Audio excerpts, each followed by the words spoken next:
Hey everyone, welcome back to the channel. In today's video, let's talk about the best way to use Lendio for dropshipping businesses. The best way to do this is to focus on cash flow visibility and expense control.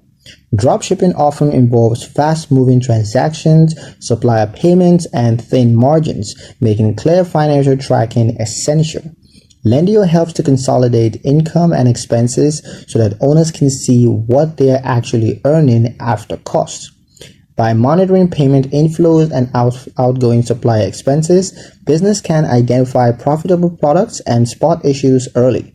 This clarity supports better pricing decisions and reduces the risk of cash shortages caused by delayed payouts or unexpected fees. Using Lendio can also make planning for growth a lot easier, because with accurate financial insights, dropshipping businesses can reinvest confidently, manage working capital well, and of course to maintain stability even as order volume fluctuates.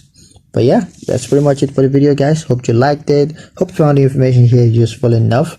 If you did, like, comment, share, and subscribe for more helpful financial insights. Thank you guys for watching, and I'll see you in the next one.